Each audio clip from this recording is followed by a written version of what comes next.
Ignition sequence starts. 6, 5, 4, 3, 2, 1, 0. Liftoff. We have a liftoff.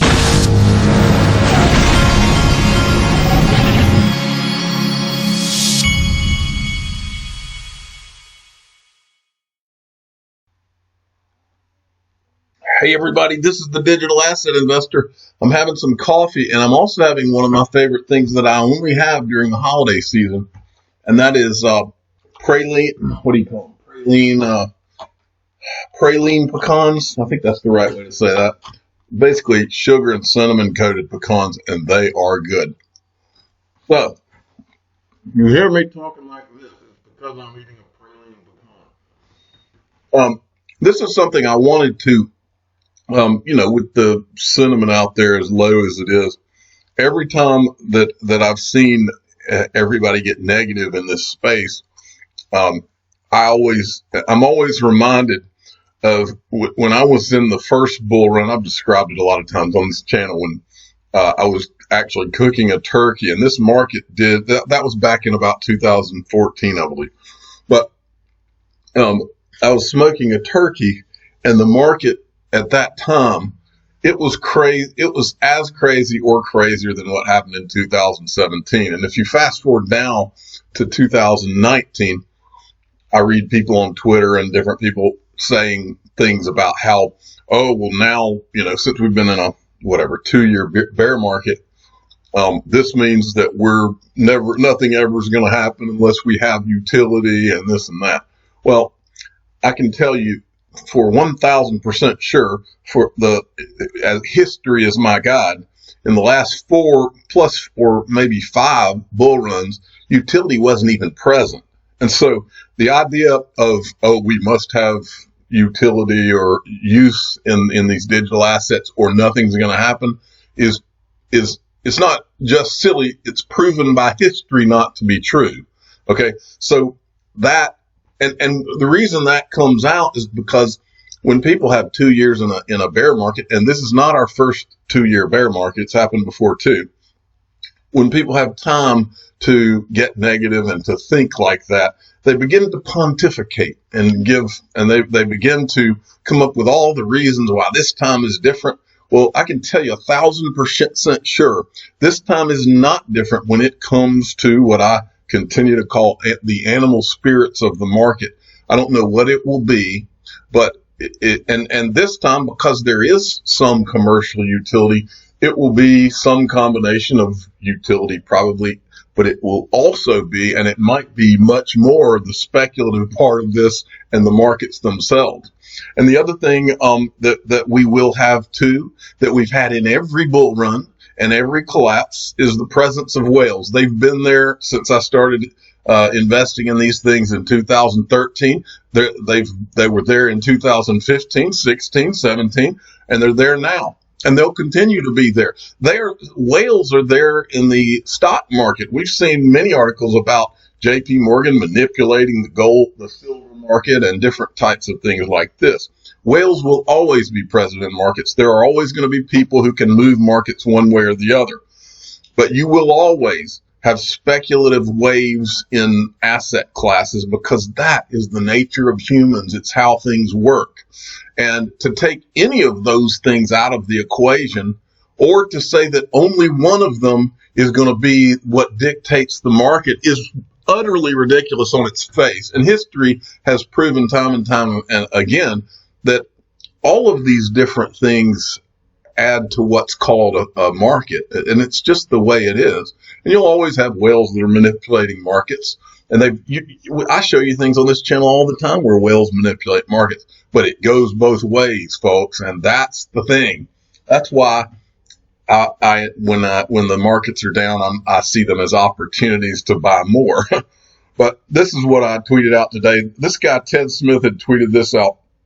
All-time high, $3.40. It's down 93%. January 7th, 2008, almost 2 years. All-time low, 0.002. I don't know if that's the exact figure, but I wrote this. I tweeted it out. I said, it's tough for people to imagine in a long bear market. But XRP rose from this to this with absolutely zero utility. And the reason I know is because I was there for every minute of it. It also rose with the presence of whales. Whales have been in this market really on a larger scale back when it was like this, because you had fewer people that controlled larger amounts. So the whales were even more present when the prices were down here. And somehow, some way, it still went to here, even with those whales. Okay. And it did it with absolutely zero utility. Remember, Ripple, who is the first company to go live with real utility for a digital asset in the commercial space, did not go live until after this. Never happened until after this. XRP went live after the 2017 bull run. And I said utility will play an obvious part moving forward. Of course it will. That's the whole reason we all showed here in the first place, is the concept that when there's actual money of the world, payment systems and settlement money running through XRP, that eventually that will drive the prices. The price of XRP should rise as a result of more and more money flowing through XRP, or the buys and sells of market makers and all of that. So I said animal spirits of the market will play a big part too, as they have done in over 4 previous bull runs. These 4 previous bull runs, and if you take nothing out of what I'm talking about here, remember this.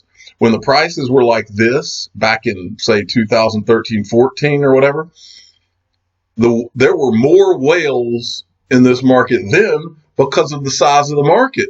You had more people that controlled larger amounts of Bitcoin, XRP. All you got to do to confirm that is go look at the XRP rich list, and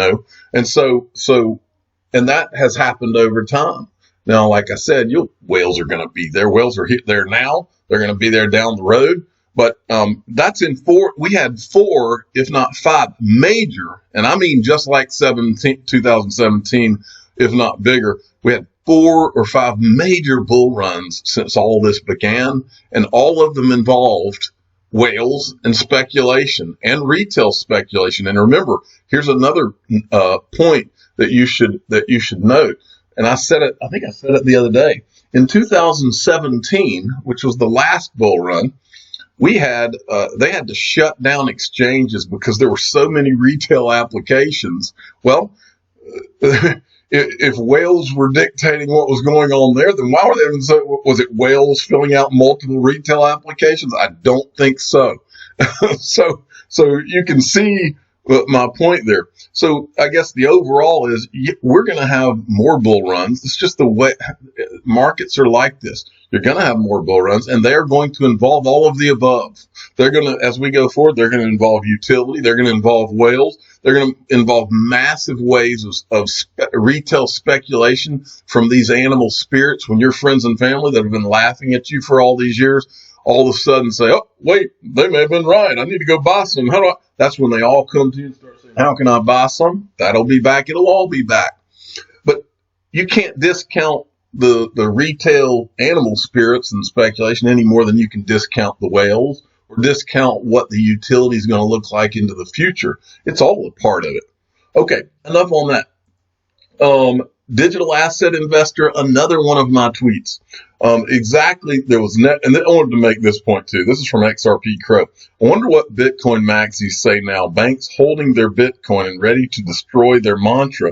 Short the bankers, long Bitcoin. Now, what he's talking about here is these articles that are coming out now about how banks are going to start holding Bitcoin. Well, for a long time, all we've heard out of the Bitcoin maxis is short the banks, as if there's going to be some kind of a revolution and the banks will exist no more. And those of us that are XRP investors, we always saw as the smarter idea was digital asset. You're not going to get rid of these powerful people. Even if, I'm the first one to tell you, I'm no fan, after the financial crisis, I'm no fan of bankers or central banks. But I'm also not naive enough to believe that we are going to have a digital currency and now we're going to destroy the banks and these powerful people and we're never going to have to deal with them again. The revolution never was going to happen if that's what your idea of a revolution was. And that's what I've said all along. That's why I chose Ripple and XRP. So I said there was never going to be a revolution. Ripple's approach to work with regulators from the start was always the right move. Grown-up investors saw it then, they see it now, and they will see it into the future, folks. Okay, I mentioned something about this the other day. I was actually told this by someone here locally about 3 weeks ago, that BACT CEO Kelly Loeffler, I was told that BACT is located in Atlanta, Georgia. I didn't know that. And also that Kelly Loeffler was a pick for a vacant Senate seat here. Now they're acting like she is going to be the pick. Kelly Loeffler, CEO of BACT, is said to be the pick for a vacant Senate seat in Georgia, according to the report Friday. Citing senior GOP officials, the report said Governor Brian Kemp is expected to announce the appointment of next week. Loeffler would replace Senator Johnny Isakson, a Republican who is stepping down at the end of 2019 because of health issues. So it says the appointment of Loeffler would go against the preference of President Donald Trump. Anyway, who knows? I guess her husband, Jeff Sprecher, will be the one that has to step in, or he'll appoint someone to run BACT. And then this is interesting right here. I don't know who this guy is, but heard an interesting conspiracy that exchanges hack themselves to avoid taxes. Korean tax service told BitHum to pay $30 million tax in June 8, 2018.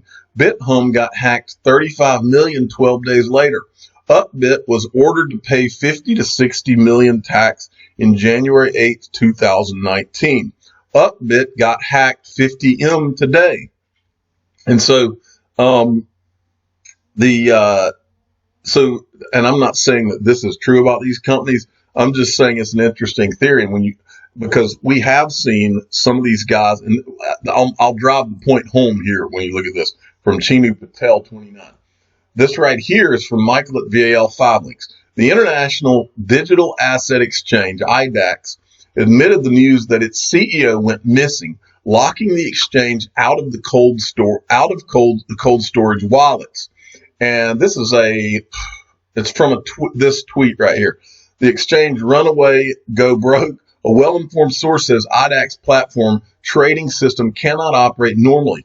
Lee Garong, founder of IDAX, is lost on November 26th with all user assets. I don't know if you remember a while back, but there was a guy who ran an exchange, and all of a sudden the guy disappeared, and they said he had died. And then there was all sorts of rumors that he actually just disappeared with all of the people's digital assets and money off the exchange. So, but the point in all this is make sure you keep your digital assets off the exchanges. I got a Ledger, the Ledger people are having a 30% off Black Friday sale that I think it may end today. I'm not sure. I forgot the exact dates. But go to, I've got a link to, if you want to get a Ledger Nano S, I've got a link in every video I ever do. You can go and get one. This was from Ripple. They're in the descriptions of all my videos, by the way. Ripple tweeted this out today. We standardized the process for integration across different rails and increased efficiency in settlement. Learn how BTech is using RippleNet to revolutionize the customer experience and streamline how Brazil connects with the rest of the world. So Brazil, who is one of the BRICS countries, I believe, is being tweeted about here by Ripple. Okay. Craig DeWitt had tweeted this, and he says, great progress on the digital. He works for Ripple, by the way. Great progress on the digital marketplace X Songs powered by XRP. Beta for uploading content should be ready this weekend. Need some musician pioneers to help with feedback. DM me. Here's an article on the vision, and he's pointing to this article right here. Ripple's DOP's X Songs might just be the music to everyone's ears. Now, Craig DeWitt, I remember him saying before that this is not a Ripple-sponsored thing. This is just a project of his. I just wanted to read you a couple of his quotes. I always wanted to build a better way for musicians to monetize their songs. The big artists receive less than 10% of their music sales. The non-mega artists receive nothing. that means we're not seeing a lot of what the world has to offer from creators because there's just no way for them to effectively monetize their content. Well, he makes a very good point here. And I compare this, I've mentioned it before, I compare this to places like YouTube. So anyone, if they want to if they have something to say to the world, can go on YouTube, open a channel and start talking. Now, if they are a personality that people want to listen to, they will grow in size and will get bigger and bigger and bigger. If they are not, they won't. Well, it's called the free market, and we haven't had it until the internet came along. Well, now he's talking about monetarily having the free market and leveling the playing field, so to speak. So that's what's exciting about that. He says, X-Songs is a free and open digital platform that allows anyone to sell his or her original digital content to the world for 100% of the revenue. So that could be quite interesting. So if you're a musician, you might want to jump on that and check it out. Roger Ver tweeted this: a former Bitcoin maximalist just admitted that they lied, cheated, and stole in order to hijack Bitcoin. Those who weren't fooled mainly moved to Bitcoin Cash. Interesting video right here you should watch. He's at Roger K. Ver. Nice guy. Met him in Singapore. The crypto gender. I hope you all see what is happening for 2020. Brad Garlinghouse did say he expects dozens of banks to use XRP. Big boy pants time. New EU law. We covered this morning, and then we covered the changes to the Volcker rule. And then here's Brad Garlinghouse saying dozens of banks will use cryptocurrency product, and he specifically said that banks would hold digital assets. Now I think he said 2019. Jonathan D at XRP _YD7. Hobie, is that how you say that? Hobie Russia announces Ruble Gateway, an initial exchange offering service. So the Moscow-based franchise from Singapore-based crypto exchange has launched Russian ruble deposits and will soon have its own exchange token launch pad. So that can't be a bad thing. More liquidity. Okay, X-Men XRP at XRP33. This was an article that came out at first saying that Coinbase had acquired Tagomi. Now they deny it. So a previous version of this story incorrectly reported that Coinbase had acquired this for $150 million. Coinbase has not agreed to acquire the crypto firm Tagomi. There is no acquisition plan. Rachel Horowitz from Coinbase community team told CoinDesk in an email, the rumor of Coinbase acquiring Tagomi is not true. So that wasn't true. Now, you need to go and watch this from SavvyXRP _. She's been an XRP holder since birth. Watch until the end. He's got a great video of his baby girl and growing up on XRP. I'm the digital asset investor. I'm not an investment advisor. This is for entertainment purposes only. Please subscribe and hit the like button and tell your friends and family that Savvy XRP's daughter is a holder of XRP. Thank you for listening.